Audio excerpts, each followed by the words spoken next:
Hey guys! Fucked schedule is kinda here and the summer season has arrived. Like 2 months ago. Fuck it, you know the drill. I'm not gonna say anything more. Let's cut to the chase and let's start with the video. Leaving many viewers anticipated for the continuation of the story, that time I got reincarnated as Slime Season 2, Part 2 returns to bring you more of the lovable slime that we all adore. Not really gonna explain anything cause it is the part 2 of the second season, so if you haven't watched the series yet, feel free to add this on your list. After waiting for a couple of months, Wonder Egg Priority finally has a continuation to the story featuring in the OVA, where we can finally see how the story actually ends. I've made a personal review on this anime a while back before, check it out if you haven't yet. Of course, if you watched the show already. Oh boy, I sure hope this OVA goes well. When we thought the bloody wholesome rom-com anime ended, they have managed to return to bring us an OVA to give us more adventures with the two. The first season of Tonikaku Kawaii had already gave us such a fun time with many sweet moments occurring constantly in every episode. Having that way of relationship also kicks us in the nuts, knowing we probably would never experience that ever in our life. Look who's back with the season 2. Otomeゲームの破滅フラグしかない悪役令嬢に転生してしまった。But this time it's 乙女ゲームの破滅フラグしかない悪役令嬢に転生してしまった X. Big difference. All jokes aside, I really enjoyed watching the first season. If you don't know what the show is, it's a reverse harem, which is quite a rare genre to find these days. I know some of you are going to say otherwise in the comments or something. And this is set in an otome game. And of course, in otome games, normally the love interests are guys. This girl, however, managed to isekai into an otome game, not only attracting guys, but somehow girls as well.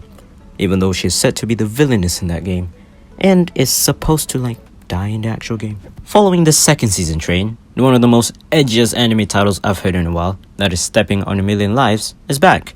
It was already announced at the end of the first season, so I've been looking forward to it ever since. I won't deny that the show is more of a hit or miss for most, but I've enjoyed it more than I thought, anticipating on what happens in upcoming episodes and such. Getting isekai without a choice but to complete it is quite interesting, especially having all those dark turns occurring during the series itself. After a while, when the first season ended, Miss Kobayashi's dragon maid returns to bring you more of the life of the famous maid dragon and the things she learns living with humans. There will also be a new character appearing this new season that could possibly bring some drama to the show. Finally receiving its anime adaptation, The Detective's Already Dead now makes an appearance in this season. Basically, it's a show of an elite detective with a sidekick, filled with many big brain moments, different crime scenes, and a hint of fan service. And if you haven't realized from the title itself, yeah, the detective's dead. The first episode is about 15 minutes long, and I personally really like that concept. Can't really explain much more without really spoiling it, so give it a go and see how you like it. Have you ever wondered how those characters you see in kids shows like High Five or The Wiggles are actually like behind the stage? Me neither. But that doesn't mean I'm not interested to see one. Uramichi Oniisan is basically the life of all those people that get paid to entertain kids on TV, showing how dead inside they actually are, but also forced to smile in front of a camera in order to live for a sustainable life. The show is absolutely entertaining to watch, and also lined up with many great voice actors. It's also funny because most of the jokes are very relatable. You've read the manga, you've seen the memes, now get ready for the anime adaptation of Jahi-sama wa Kujigenai.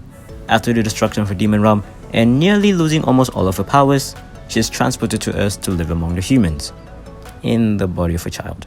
She'll come to realize how important some things are, like paying for living expenses and making friends with others here and there. If I were to say a show that's probably the most similar to this, is most likely Devil's a Part-Timer. Oh yeah, their season 2 is already announced. So go ahead and watch this comedy series to relieve your mind off of the depressing times we're living right now.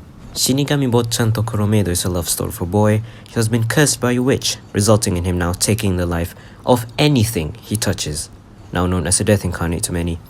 He lives alone in a mansion, isolated from the public, with his maid and butler.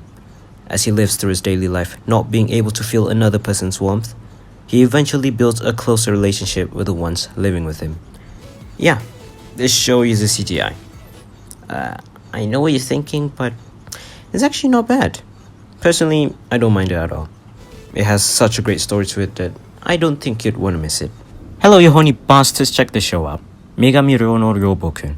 Get this? A shota living with 5 onesans. Yeah, sounds like a plot to absolute chaos, but there's more to it. This kid has to take care of the dorm in order for him to have a place to stay, taking the role as the dorm mother. Now for the roll call, we have mad scientist Greenhead on his son, martial artist Rarehead on his son, cosplaying Ada Yellow Greenhead on his son, emotionless and mysterious Whitehead on his son, obvious main heroine nose bleeding Pinkhead on his son, and Tsundere Brownhead or Sanajimi. Now for our romcom this season is quite an interesting one. Kanojo mo kanojo mo kanojo. Wait, no. Starts off with a guy and his girlfriend having a healthy relationship, all lovey-dovey, and nothing seems to go wrong. Until it did. A cute blue-haired girl comes and confesses to him, not aware of his current relationship. Which isn't any better cause then he'd be two-timing. Which he's also now doing. Now having two girlfriends, a new chaotic life awaits them. This could literally just be a solution to like all harem shows. If you can't settle for one, settle for them all. Sun Tzu out of romance. Where am I going with this? Remake of Our Life is also a show starting with a 15-minute first episode. It's about how harsh the reality of working in an anime or game studio actually is. Oh boy, this is gonna destroy a lot of weeps' dreams that think of working in the anime industry. Hashiba Kyoya lives a terrible life after losing his job and now regretting all of his life decisions. One of them is missing the chance to join the visual arts college that he dreamed of going. As he wakes up from his sleep, he discovers that he has traveled 10 years into the past just in time for him to join college again. This is a story of him taking a second chance in life to lead himself to a possible brighter future than his old one. We've seen many isekai where the heroes have to adventure through the world to defeat the demon lord. However, this hero here isekai'd into a near-doomed kingdom with a fucked economy, from dealing with food shortage problems to having as many debts as some countries here in our world. So for this hero, he chooses to think realistically to rebuild the kingdom, solving as many problems as he can, and it works. How Realist Hero Rebuilt the Kingdom is a light novel that was suggested to me by my friend. And damn, a lot of good stuff are coming soon. In a world where humans, demi-humans, and ogres don't see eye to eye, and the ogres have enough power to wipe out all the humanity, there lies two adventurers with great power to counter them. One is a princess wanting to adventure around the world, and is accompanied by a talking rabbit. That's a demi-human. The other is an edgy ogre murderer motherfucker that can literally slice ogres within seconds, as he also enjoys it as well. Yes, I said he, because that's actually a fucking dude. The show is actually a reference to the famous hero from Japanese folklore, Momotaro, or Peach Boy, hence the name Peach Boy Riverside. From life restarts, detectives, depressed adults to dating a harem, the summer season of Anime 2021 brings us many interesting shows for us to watch. And I won't really be uploading vids for the next couple of months since I got a huge exam coming soon. So don't really expect on a fall anime review, unless I have time. But I'll make up for it by uploading some new vids for this month. Not a promise though. But trust me, I got a lot of new ideas. So anyway, thank you guys for watching. Leave a like, subscribe to the channel if you haven't already, and tell me in the comments below what are your thoughts on this new season. Till then, see you in the next one. Bye!